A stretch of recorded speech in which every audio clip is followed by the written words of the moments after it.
Well, let's talk about drains because I do use them. It's kind of one of those things that when you get started using a drain, it's hard to stop because of the perceived advantages, at least. But this article is a meta-analysis done by a Chinese group looking into the benefits or lack thereof of drains in spine surgery. So the use of drain in spine surgery, obviously there's a perceived benefit of this. It seems that if you can have a drain that's coming out of the wound that's pulling potential hematoma or other fluid out of the wound, it's not collecting in the wound site. So prevention of formation of hematoma is the primary perceived benefit of a spine drain. In particular with spine surgeries, an epidural hematoma can be a life-altering event to experience. Paralysis can be the result of a compressive hematoma that causes irreversible injury or damage to the cauda equina in exposed neural elements. So when the nerve sac potentially gets compressed by hematoma, that can lead to significant neurologic comorbidity. Paralysis certainly has been described. So one of the questions is, but putting drains in, what's the real benefit? This is how, with our ever-changing landscape of evidence-based medicine, everything should be studied for efficacy and true benefit to the patient. So this group did a meta-analysis here, attempting to look for articles and research that addresses this question. They had a very ambiguous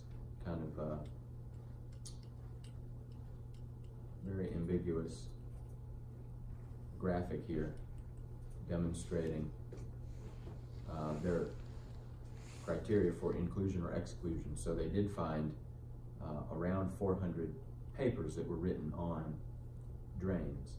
However, only 8 of that 400 actually qualified for inclusion into the meta-analysis for data. So if we come back up here, no, it's down here further. No mistake. So what they found was a total of 396 potential studies, but of which 388 were ineligible for inclusion into the meta-analysis. Ultimately, it was 4 randomized controlled trials highlighted here with the authors as such, and 4 non-randomized controlled trials like prospective clinical trials, case-controlled studies, that kind of thing. So one of the points that they noted in the meta-analysis was that there was significant heterogeneity amongst the population that was being studied in the 8 trials.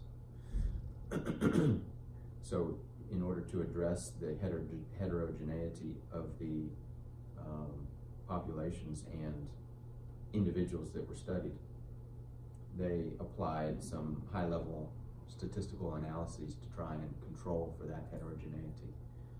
That, with a critical eye on the data, that kind of high-powered statistical application always makes me pause about what are the results really going to show you. I mean, once you start applying significant statistical modeling to any research, then you can make it say just about whatever you want it to say. So the simpler this, so with critical analysis of any paper, the simpler the statistical analyses, in my mind, the more reliable the results. So we found 4 non-randomized controlled trials and 4 randomized controlled trials for a total of 8 studies representing 1,100 patients, roughly 1,100 patients, and in the group that had drains, and almost 800 in the group that had no drains. So what they found, the short answer for what they found was that drains make no particular difference. There's no difference in risk strata between a drain and no drain group.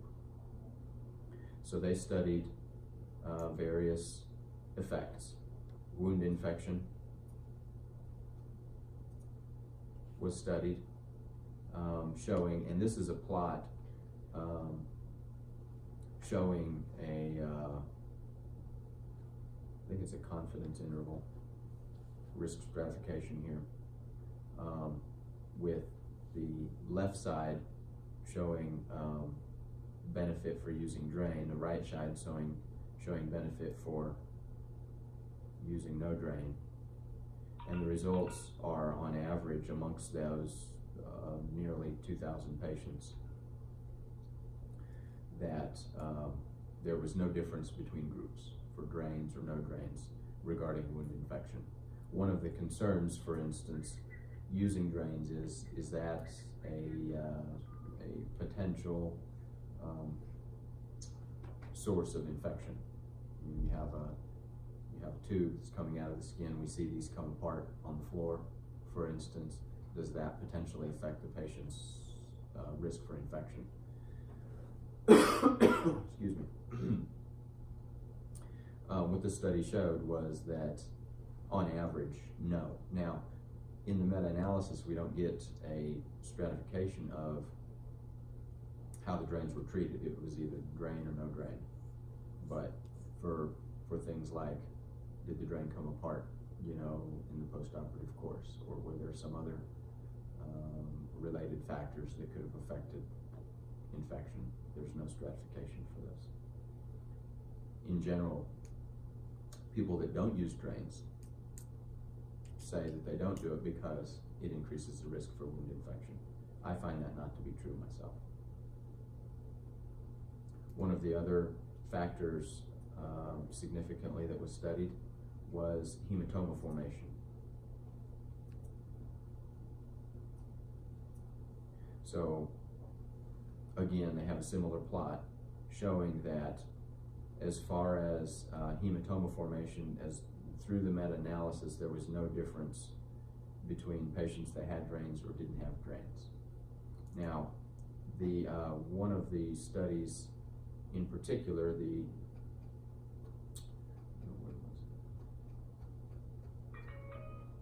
this study here by Mirzai et al.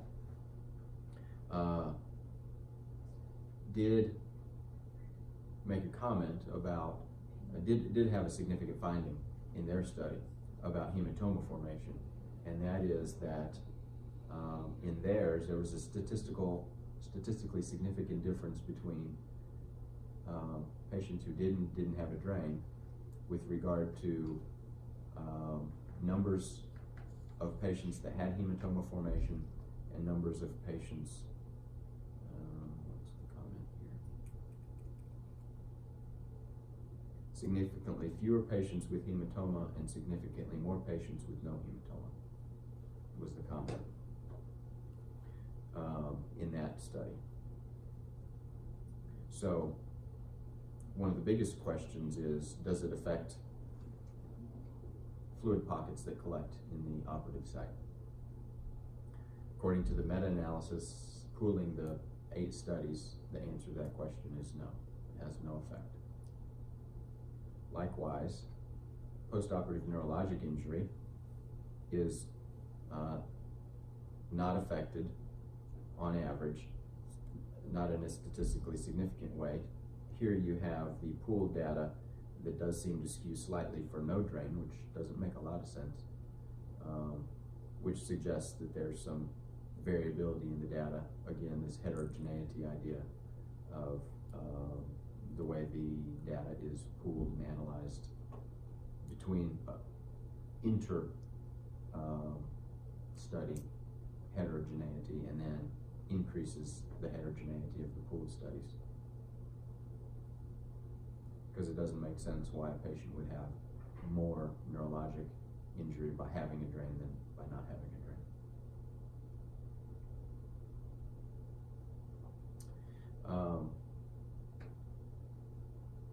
And then one last plot was differences in blood loss between the two groups. And again, similar plot here demonstrates a statistically insignificant difference between the two groups. However, if anything, there's a slight skew towards the drain, which again is kind of contrary to what you would expect. If you're draining fluid, if you're draining blood out, you would expect that to be impacting your blood loss. And in fact, this kind of shows the opposite effect. So what the authors of this analysis, this meta-analysis, were trying to propose was that there's no obvious evidence to support the application of a closed suction drain, by showing that there's no difference between the use of or not using a drain. However, we all have our biases. My bias is to use the drain. And one thing about this kind of stuff, one thing about evidence-based medicine that I think that some proponents don't consider is that what evidence-based medicine addresses is relative risk. Okay, the statistics of having any kind of a adverse event or other things related to whatever's being studied. Okay, but there's also a concept called absolute risk, and that says, so for instance, if your relative risk of having something bad happen is 1 out of a million, that's pretty good relative risk, right? But if you're that one person out of a million who has that, that's your absolute risk, and that's, hard for me to ignore. The statistics don't override that one person's difficulty in my mind. So that's one limitation of evidence-based medicine, is that it doesn't address absolute risk of any particular problem. So if you take that into account, and you consider that there's no difference between using or not using a drain, to me, this study proves that using a drain is not more dangerous, may be beneficial to some patients who may have otherwise had a problem due to accumulation of hematoma or the fluid pocket at the operative site. Therefore, to me, this data supports the use of a drain. You don't have an increased risk of infection. You don't have a significant amount of blood loss to that might require transfusion or some such other risk process. So that's what I view in this paper is the other aspects of the way medicine affects patients. There's relative risk, and then there's absolute risk. If each individual, I didn't dig up the individual papers to go over them individually. Obviously, this paper in particular, this Mr. Mirzai, they found a statistically significant difference in their patients' hematoma formation, favoring the use of drain, showing that if you have a drain, there's fewer patients that have hematoma and more patients that have no hematoma. So, as measured by MRI, according to that study. So taking those factors into account, ultimately, you make a decision based on your experience as it relates to the evidence at hand. And there's some people who practice medicine strictly on an evidence-based medicine perspective. There's no criticism from me, nor should there be from anybody else on that practice, because that suggests on average you're doing the safest thing you can for the patient. But the alternative perspective is you're treating individuals, you're not treating groups. You're treating groups in the population that you're treating, but each individual is their own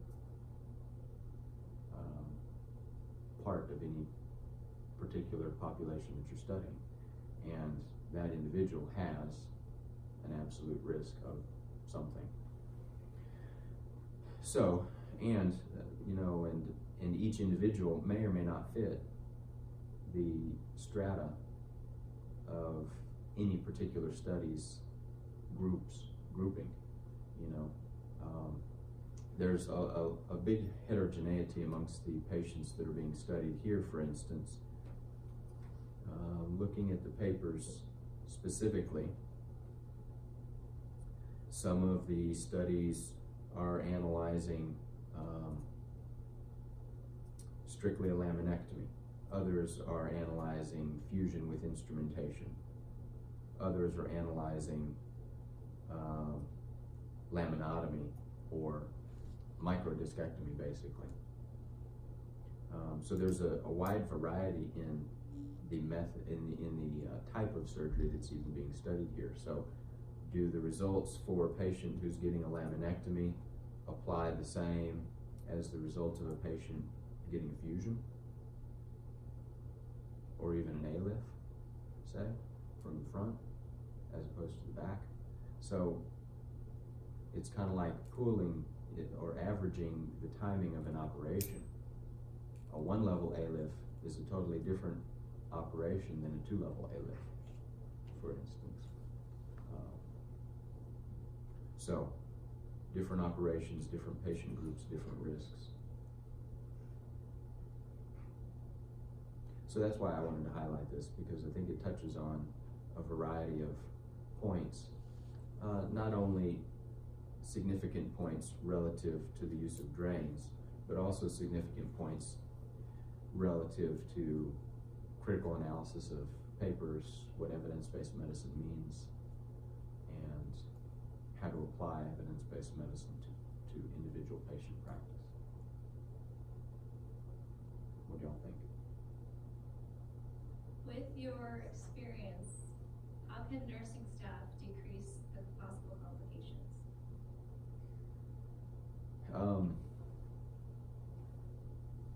Well, we've made pretty significant efforts upstairs trying to address the disconnection that happens. I'll admit that I don't know what was done on the floors in Georgia to have a better profile of disconnection rate. There, I obviously would get some calls about disconnection,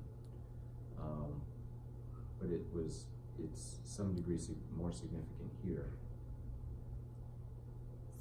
just by anecdote. So the steps that we've taken are to cut the tubing shorter, so that it's not so easily grabbed by patients when they're rustling around, pushing themselves up in bed, grabbing the drain between their fingers and accidentally pushing it apart, things like that.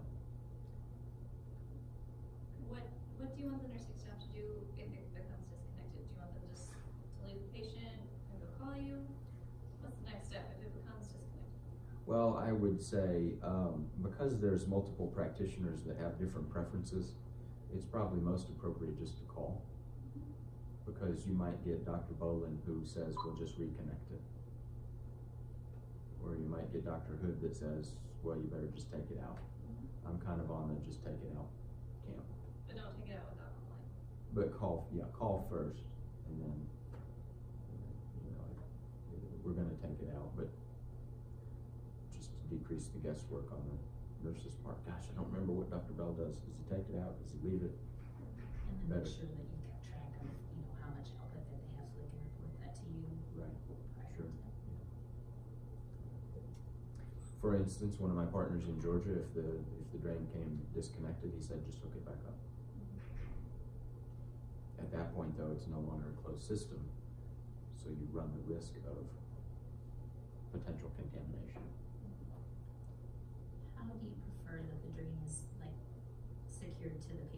to cut the tubing and things shorter so that it doesn't catch on things. Mhm. But how do you prefer, like it's taped to their chest or to their back or?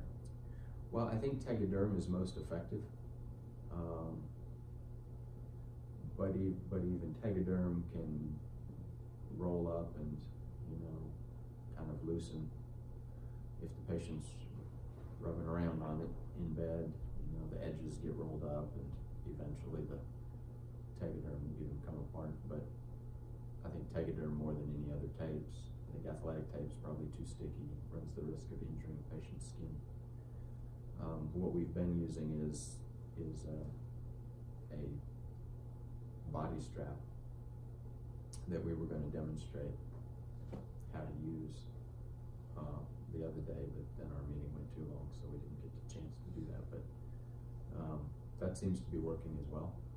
So I think combination of strategies, taping the body strap, cutting the tubing shorter, all seems to be working better. Should the tubing be stripped or milked? I'm for spine drains, no. Hemovac, and these tubings are pretty stiff, silastic tubing, so it's not really possible, I don't believe, to do so.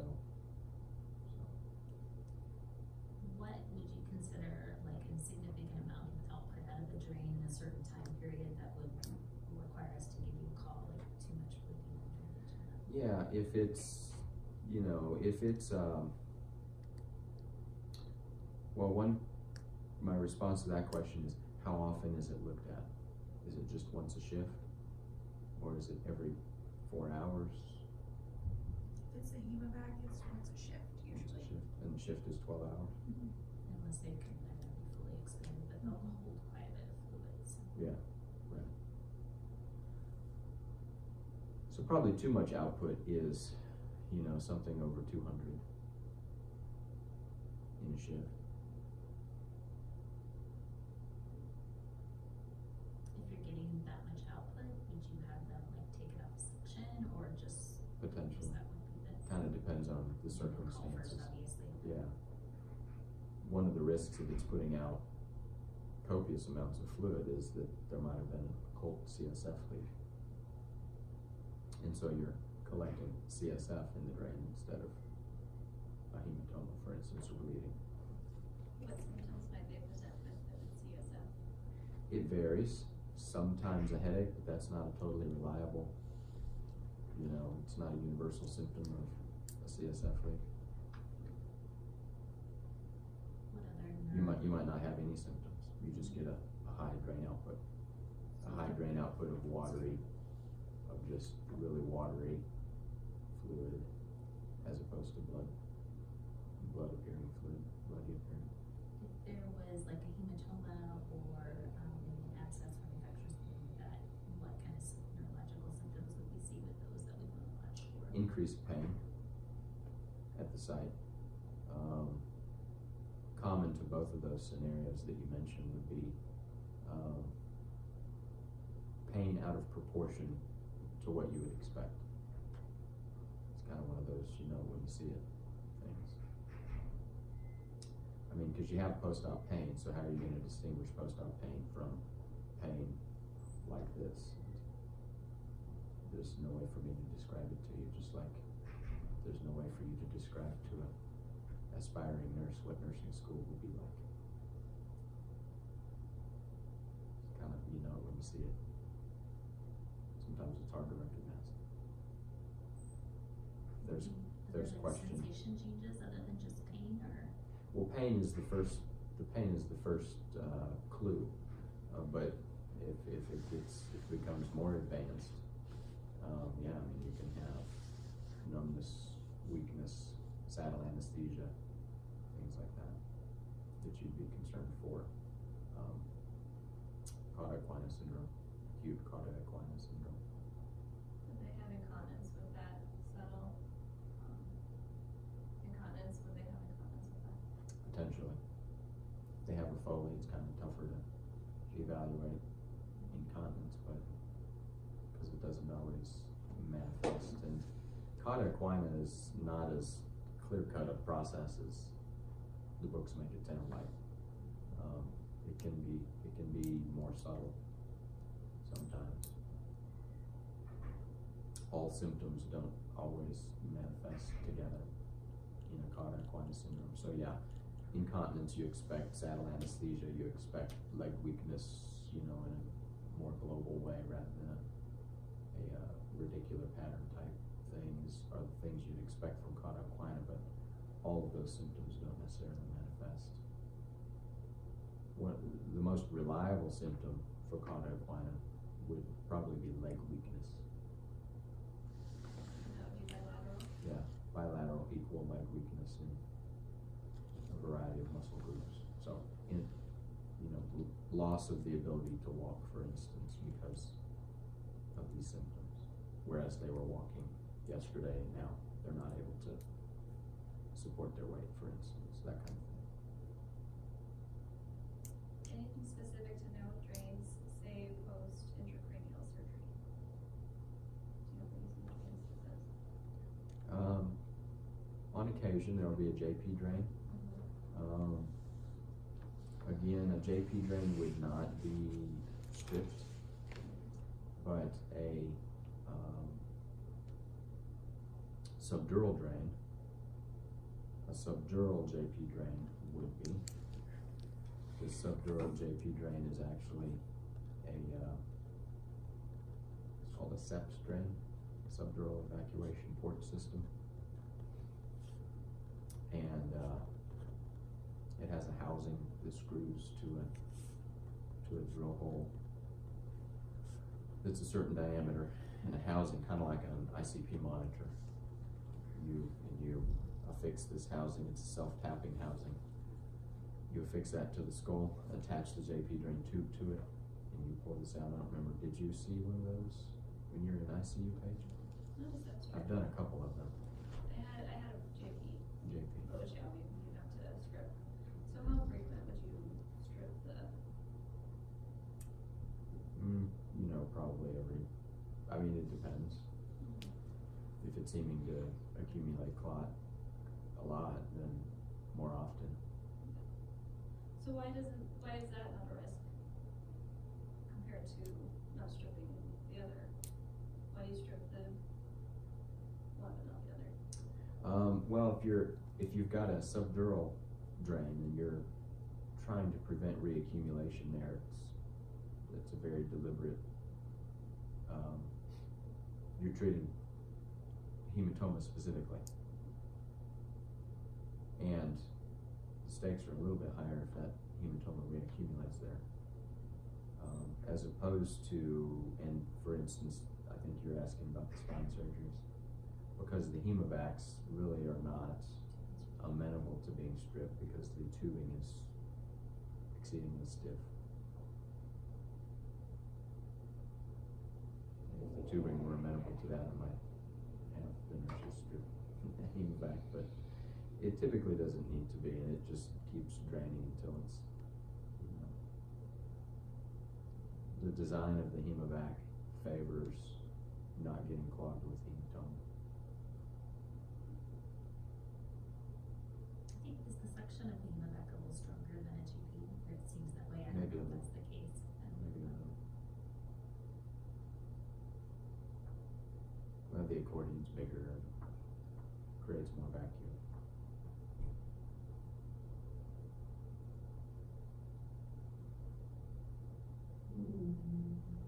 Criteria do you follow to remove the drains? Duration, quantity, drainage? No drain, no matter what the output, would be left more than 3 days, unless for an infection. And if the drainage is less than 20 milliliters in, 4 or 8 hours, then it's appropriate to take it out. Kind of depends on the trend of the drainage. If that first day it put out 300 in a day, and the second day, I'd probably put it to gravity the second half of the second day to start decreasing the, whatever it's pulling out. And sometimes they don't put out anything. cervical surgeries hardly ever have an output there.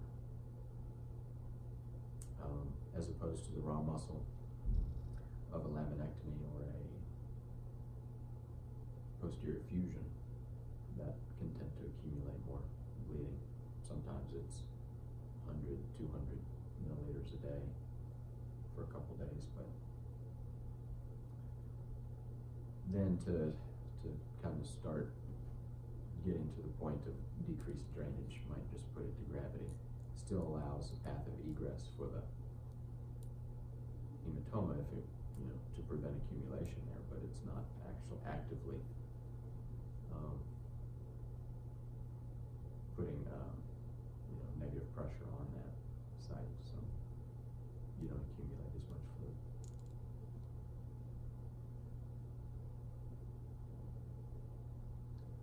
Would you prefer that we empty our hemovacs for your spine patients more frequently than every 12 hours, or is that still acceptable?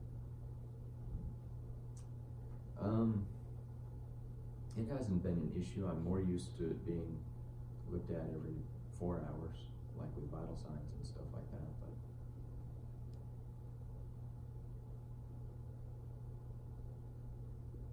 depends on what burden it is.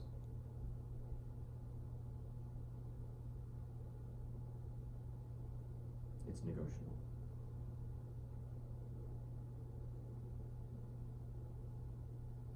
Yes, if you chose every 8 hours, then you'd be splitting a shift, which isn't a good way to do it. So it's probably every 4 or every 12, I suppose. I guess you could do every 6, twice a shift. That might be better. Maybe that's a compromise.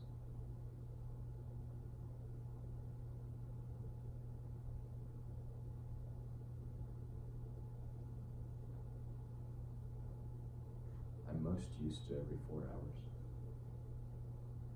But I think every 6 hours would be reasonable in a 12-hour shift. If that's acceptable.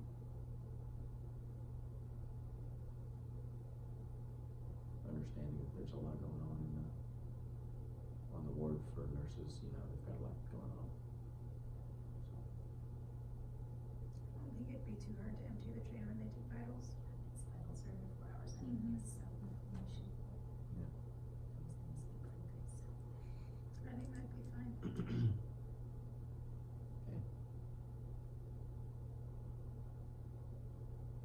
Well, that's all I have. Thank you. You're welcome.